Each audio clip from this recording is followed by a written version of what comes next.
I wake up, I gotta pray, yeah, yeah. There ain't no other way that I'd rather start my day. Hey beauties, today's episode 1 of Beauty the Game. I would love for you to see my last video, the intro, if you didn't see it. But so we're just gonna talk. This conversation. I just want to start with beauty and knowing who you are. It's very powerful. Like, so I mean, I hope y'all having a good day because, like, y'all. Let me tell y'all, I had to record this again. Laugh, Jesus, laugh. So today, topic is beauty and knowing you. Just knowing who you are. Basically, it's like I want to talk about knowing who you are, how to guard your heart, how to like not let the past and what people tell you you are, and all these other people's opinions that really most of the time don't matter. Don't let that shape who you are. Because what the thing is, what people don't realize is when we are in life, we create these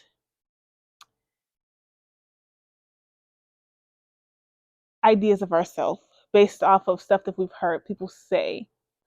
You're this, you're that, you're not that. And the thing is sometimes there's some things that we've told ourselves that we are or not based off of things that other people have told us. Some of it we realize it's conscious, some of it we don't realize that has been planted into us. Seeds. There's always seeds. The question is, are we going to receive it or not?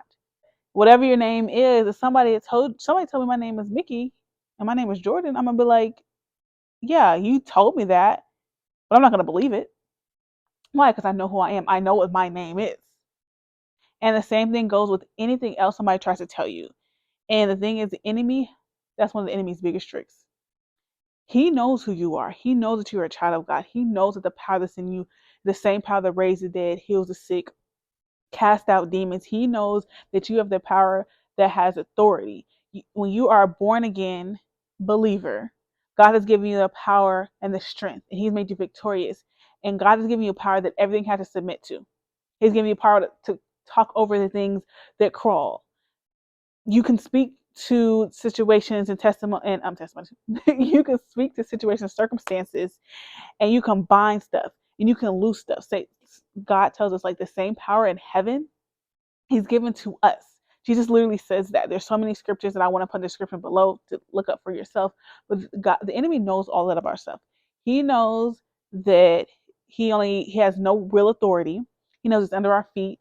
He knows he tries to use little tricks that he's been using from the beginning of time. But he knows the biggest thing is when we know who we are and we know the power that we walk in and we use our authority and we know that when we follow Christ and do what he wants us to do and resist the devil, he will flee from us. He has no choice but to submit to the way that God created things to go.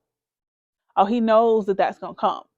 And he does everything in his power from the moment that you are put on this earth to speak to you and have people speak through people over your life and this, that, and the other, and circumstances, situations, and where you from and where you not from, and what type of parents you got and type of money. He tries to shape your mind and mold your mind in this image that is not true. And God is like, that ain't, and God uses people to show who you are. Say, I've given you a gift. I've given you purpose. I've given you life. I've given you all of these different things for my name's sake, to glorify me. He's giving you power to miracles. You hear about these stories in the Bible about Christ, that same power is within you. It's such a beautiful thing. I'm not going to get into it. But the thing is knowing who you are. Because when we know who we are, when people try to come a certain way, when circumstances come at us, it like, oh, I don't have enough money. Oh, no. The power, the unlimited, limitless power of Christ says that, oh, my Father in heaven, all riches.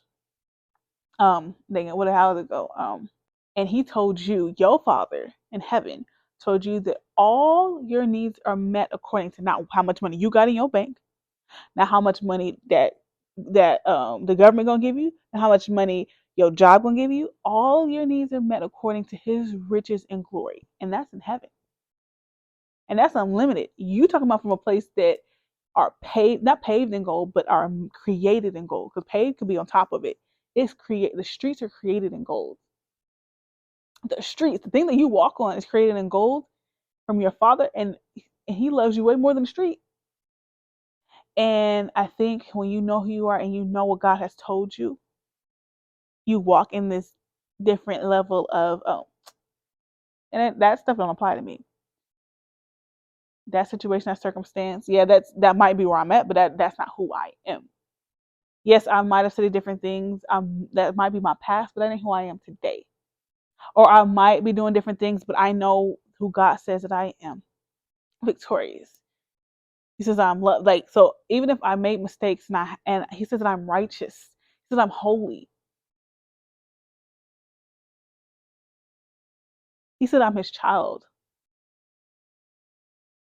So even though I did different things and I've made mistakes and I've done all this other stuff, and you might have lied, and you might have stolen, but that's not who you are.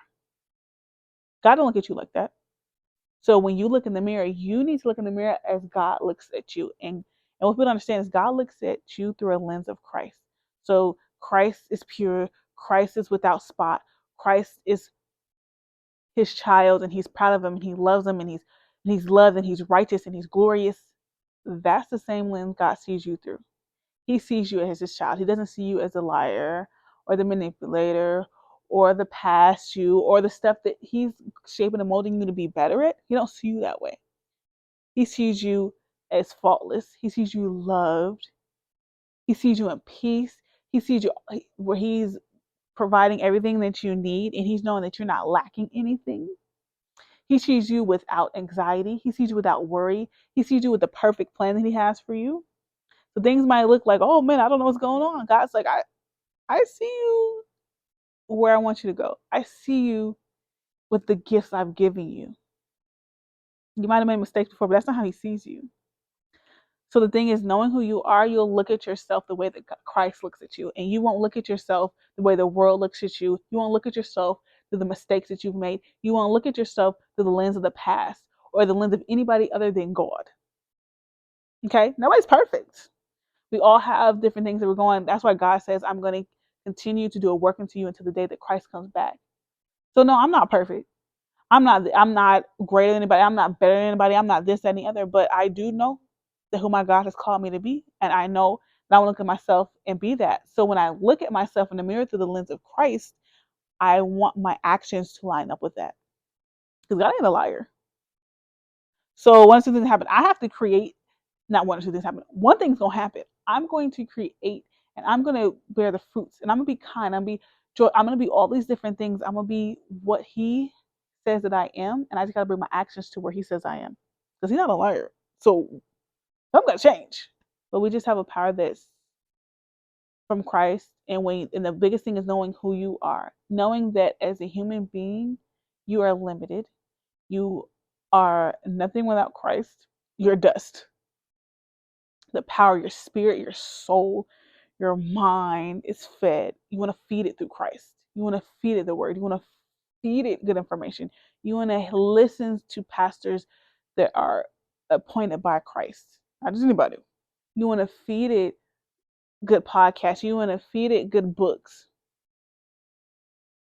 And the thing is, one thing about knowing who you are is you know that you are nothing without Christ. You are dependent on Christ.